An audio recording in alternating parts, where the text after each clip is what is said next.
Hi guys, and welcome to the Rainbow Six Replays YouTube channel. Today we want to present the video highlights of the match between FURIA Esports and Team Fluxo during the Brazil League 2024 Stage 2. Don't forget to subscribe and put a like. Enjoy. Activate it, and it only depletes now if you carry out an action that requires it to hide you. So climbing in, running, shooting, something like that. Arguably, you can walk through the entire map, and so long as you walk, your gadget. Aware? Was this just to try and look cool? I don't know. It was a really weird, scrappy start, but they've still come away in a 3v3, which to me at least, I was going to say benefits the defenders. It would be great to have two attackers offline before they're even looking at the site, but Raps has found JV for free there. The battle now being Tim. Yes, they've got 60 seconds to play with, but you're against a smoke, you're against an echo. That is a lot of stall and a lot of time wasting on the side of the defenders. A bit of an aggressive swing as well. KZ finding one more and balancing things down. Fluxo might start to struggle here. Yeah, Raps really needed to find that kill because not only have they lost bodies, but they've lost the diffuser, and KZ just going to hold on to that position. It leaves Lukid in the 1v1. The Candela went out before the Ying was killed. KZ a little bit unfortunate there. He could have found himself a 3k, but it didn't happen. And now, like you say, Echo can just play behind those yokai drones, do his best to just prevent this going down, but the smokes are going to make that difficult. A little bit of pressure pushed forward from Nade there. He needs to play this smooth. And look at that, Des. Smoother than butter. Hard pull back. If nothing else, it's an intel gadget for the defenders to be able to rely on. You hear that going off, you know that someone has started to steamroll their way through a key part of the map. Same with the FURIA, because now they'll know about this, but look at this. Hashi's into a great spot here on the door, but JV has just domed two of his teammates. Philippox into a third, and Hashi, sure, you might be hitting the shot now, but you're already down 3-0, my friend. Lukid one back on the other side. A 4v2 for FURIA inside 70 seconds, Tim. The big problem for Fluxo here as well is that they don't have top floor. There is one downed. It's effectively 3v1, but without top floor, there's very little chance that Lukid can make something happen here, I would suggest. Samcam doesn't go where he wanted it to. I think it just caught the door for him as well. He was hoping to get it out into the room. Down the same angle, you cannot be losing them like that at the very, very start of the attack. A little bit out of sync. Your kind of Vanguard has already died off, and things just completely crumbled from there. A good start for FURIA, though. Now we get to see how this third site plays on the top floor. And Monty is posed and ready, and JV has taken it like a fisherman. He's bit on that one, Tim, and Lukid finds the opening kill. Not really the kind of thing you expect to see a Monty doing, but they got away with it. Philippox, one back on the other side, down to a 4v4. These two teams love scrapping inside the first 60 seconds, Tim. Well, it took 2 rounds, Des. It took losing 2 rounds before the Monty got put into the lineup. We're going to bring the Shieldy boy. We know how powerful he is. And Lukid's giving us a perfect demonstration of just how powerful the Monty is right now. If an attack is faltering, struggling to take ground, struggling to push forward aggressively, that is what a Monty is going to bring to the lineup for them. Look at this movement from Lukid as well. Just moves his way around. I think he hears the nitro goes out, knows the double doors off limits, so just changes his approach, but he's buying time. And Philippox manages to get a double in that time, Des. Again, it's just another case where a single player on FURIA has collected a 2k.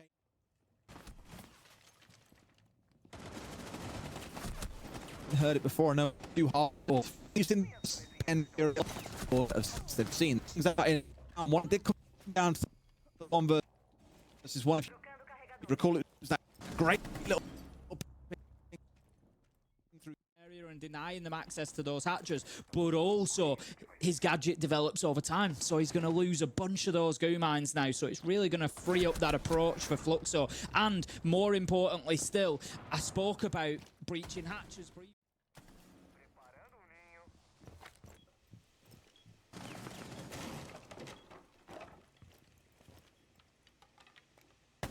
Just looking down through the hatch there, trying to see if he can get anything going here, but it gives away his position as Lukid is able to pick up the kill onto JV, and that is it now. 1v5, it's all up to Nade. Diffuser is going down. Raps, they've got themselves the round there, but they're already 3-1 down. Can they find another 2? That's what they really needed, is that next 2 rounds to level it up. Yeah, I think, you know, we saw Astro have a great start to the round on Twitch last round. This time going with the Brava, and like you say, Raps maybe not getting as much value out of it, although the mute jammers have been dealt with. The wall is open, but it doesn't matter if you open a wall. Yeah, it's going to be very difficult from here on in. They've got a bit of work done with utility, a little bit of work done with breaching, but they need some kills now. And Astro, he's going to provide that, finding the first onto KZ. But to be honest, they need the next two. And JV, he's not going to allow it. Steps up, takes down Raps. Mitrix is there for the late trade, but still 2 versus 3. Time is on their side. That's something. But another problem here facing Fluxo is the fact that they don't have top floor. Janitor Hatch still in control of Furia. They can still use that vertical angle, or Nade, you could just push out and get aggressive. Time is of the essence, though. The two of them are looking a little bit unsure about what's going on. Like, look where the site is and look what they're having to go and do. Who they're having to try and aggress onto. That surely looked like a headshot. But the first one, I guess it missed. The second one, sprayed around him a little bit. Third, you're just missing shots all around the board, apparently. Astro finds one more, but with 2 players still to go and 10 seconds on the clock, Tim, I think Furia are going to secure round 5. Yeah, I would expect so. I think Nade wanted to improve those stats there. Really wanted that kill. Kept on the repeat, as was his warrant in a 1v3, but just straight in. You think Candela's going to follow. Need to get that out so that the plant is defended, which was well timed. Lucid's on the hatch. They've got everything they need here, Fluxo. That was a really nice execute. Fantastic use of the Candelas to shield a lot of the sound of that diffuser going down as well. And even if you heard it and wanted to swing in, you were full white flashed. Very little chance you can do anything. Lucid now holding up towards Beepers. There are 2 players aggressing onto him that want this top floor, well, the ground floor. They want to get it so they control the hatches. They can start fighting their way back. Otherwise, it's impossible. But he's wasting so much time, and Lucid's found himself a 2K around Beepers now. There was a 3rd player pushing in, but they can't push in through the Bs either. It's looking absolutely terrible for Furia. They're going to try and stick this, but they've got no chance. Lucid, after defending top floor, now turns around, makes use of the hatches themselves, and this is theirs for the close. I'm sure he has absolutely no idea. The battle now being Tim, it's the Warden gone. Of course, you stick him on blue stairs so he can survive. Smokes, flashes, anything else that might head his way. Without him on side, though, that Ying suddenly becomes a lot more powerful. KZ bearing himself down in towards Garage is already down 1 and is trying to find yet another. A couple of kills go their way, and only 2 players now stand for Fluxo, with still quite a bit of this round to play. 2v2 as Hashit manages to finish KZ off, and that is going to leave us with the push coming in from Garage. Furia will be aware of that, but it means that it's on both sides of them. The plant is going to be attempted to go down, but it's going to be very difficult to stick it. No, Furia have managed to team up, but Philippox gets absolutely battered by Raps there through the peak hole, and that leaves now a situation where Nade has to hold on. Not had the best start to the stage so far in his 1v2, but Diffuser is down.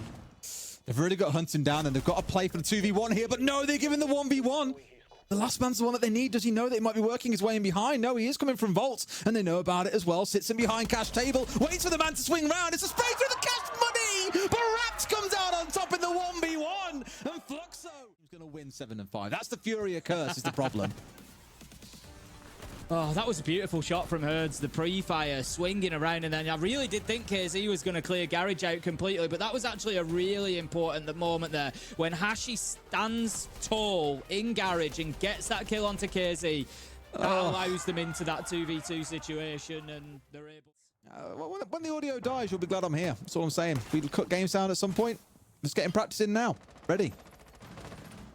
We had that once in a game of me, you, and Jackie in a TriCast, didn't we?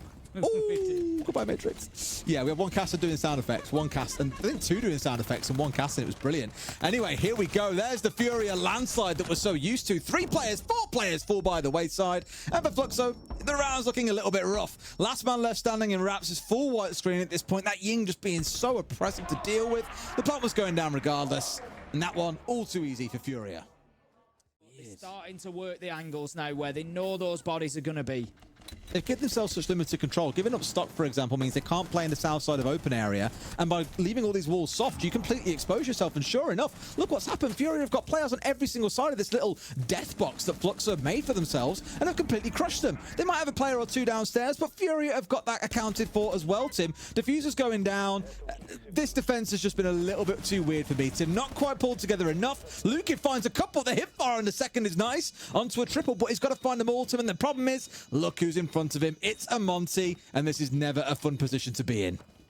Nah, going to be very difficult. No Atro in hand either. He's just going to have to try and deal with this Monty face to face. He sprints his way back past, but that's exactly what was always likely to happen. Just give it up rather than lose bodies, and then they use that top floor presence brilliantly, and they just give a great example of why I was critical of Fluxo not taking the top floor, and it just showed. Walls are fully closed off. They've got Square in their control. It's not really a bother. It's just one extra consideration you've got to make. Also, of course, you've got less gadgets to use. Only 2 exothermics versus the 3 Salmas the Ace would have had. Monty just in intel mode at the minute, pinging out the players inside of stock, but Lukid, as he has done all game, stepping up for Fluxo once again and managing to find that kill. He's having a fantastic day so far. Takes down JV92. The Thermite is gone, but the Thermite's job is largely done at this point. He'd already opened the wall that they wanted. Mirror window going to be taken out, but that's the important bit. The bodies keep falling and Fluxo keep benefiting. 4 versus 2 now, and it's all down to Nade and Felipox trying to force their way in, and Monty on his own versus 4. It ain't gonna happen. Fluxo, they managed to lock them. Forget that Dokkaebi had a change as well. Get your first call at 45 seconds, the next one at 130, so you can't spam it straight off the rip at the start of a round, but most pro teams do tend to make do without it too early on. Hashi's fallen as well, has not managed to make a big impact in this game. Really, it's been all about Lukid. It's been the Lukid story, the player we reflected on throughout the whole thing. Without Hashi on side, it's led to a few difficult rounds to step through. And here, we've already got that numbers advantage on Furia's side with half a round still to play. Raps is going to pick up herds, and you mentioned Lukid, 15 and 7 coming into this round. It's not going to get any better for him, though, as Nade manages to take him down. Finds another through the hatch. Beautiful stuff from Nade, battling with another inside of Staff, and can't quite find the kill, and there is one returned at least, so there's a glimmer of hope for Fluxo here to keep themselves alive. 2 versus 3 now. Raps and Astro need to hold on, but both have lost HP. Oh, man. However, Raps manages to shut down KZ as he tries to get himself into server, and all of a sudden Furia might just have to scramble a little bit here and come up with a plan C, a plan D, something else to get this over the line. I was going to say, did they know that Fleepox was there? I think they had an idea. He's got into a spot where he's got one more down as well. By the looks of it, the Capital's going to be okay. Back up on his feet, I believe, ran into a frost mat. So we'll be limping around for the rest of the round. A little bit of noise to help out on the other side. So really, I wouldn't say it's a 1 versus 1, but it ain't a mile off at this point, Tim. If Raps get Felipox, this could be the round done and dusted. It's not looking good at the minute, though, taking damage as he comes around, but somehow manages to get him on a little crouch peek around the corner. But now, not only does he need to find a kill with very little health, 7 HP, Nade is there, and he wins it out this time.